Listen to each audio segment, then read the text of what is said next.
উত্তরের বন্ধ চা বাগানের সংখ্যা ক্রমেই বাড়ছে, ধুঁকছে চা শিল্প। এই আবহে লোকসভা ভোটের আগে চা শ্রমিকদের মধ্যে অসন্তোষ। কয়েক সপ্তাহ ধরে পারিশ্রমিক এবং পিএফের টাকা না মেলায় জলপাইগুড়ির বানারহাট জাতীয় সড়ক অবরোধ করে বিক্ষোভ দেখায় চা শ্রমিকরা। हम लोग का जो है चाय बागान में, हम इनका चाय बागान में एक मतलब 7 सप्ताह लग जाए, पेमेंट नहीं दी है। पेमेंट नहीं देवे कर कारण से आदमी मैंने बाहर बिघा में नहीं हुआ काम करे मैं जाते रहे सेमन के भी बहुत कुछ रोकल गया, साथ में बहुत सारा समस्या है। 7 सप्ताह से पेमेंट नहीं हुआ है, ठीक है, तो हम लोग जाते हैं मैनेजर के पास कि हम लोग को पेमेंट चाहिए, तो वो लोग बोलता है ना ये सप्ताह होगा वो सप्ताह होगा बोल के इतना दिन पहुँचा दिया हम लोग। অভিযোগ, চা শ্রমিকদের সমস্যা অনেক, কিন্তু সমাধানের চেষ্টা করে না কেউই। হকের দাবি আদায়ে কেন বারে বারে বিক্ষোভ আন্দোলনের পথ বেছে নিতে হবে? প্রশ্ন তুলে ভোট বয়কটের হুঁশিয়ারি ক্ষুব্ধ চা শ্রমিকদের। दूर दूर हो जा रहा है सब लोग।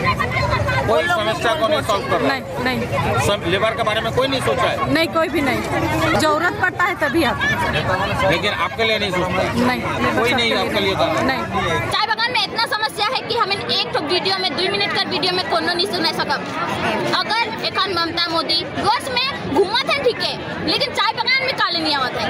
चाय बागान में जाए के चाय बागान के मजदूर का समस्या के भी तो सुना का इतना समस्या होएला जे हर बार रोड में उतरे पड़ेला, हर बार आंदोलन करे पड़ेला। हम इनके यही हालत रही नहीं तो इस बार हमें वोट नहीं दो, केखो वोट नहीं दो अपना ममता ना मोदी। তাই যতক্ষণ না বাগান কর্তৃপক্ষের তরফে লিখিত আশ্বাস মিলছে ততক্ষণ অবরোধ চলবে বলে সাফ জানিয়ে দিয়েছেন বঞ্চিতরা। পরিস্থিতি সামাল দিতে ঘটনাস্থলে পৌঁছয় বানারহাট থানার পুলিশ। রাজ্য সরকারের ভূমিকায় প্রশ্ন তুলে চা শ্রমিকদের পাশে থাকার আশ্বাস বিজেপির।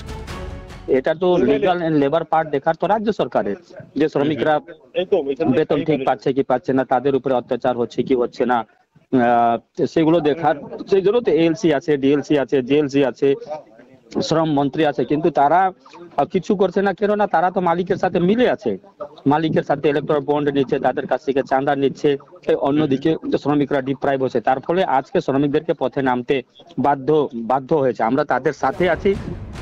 সূত্র বলছে, বাম আমলে বন্ধ চা বাগানের সংখ্যা ছিল প্রায় 30।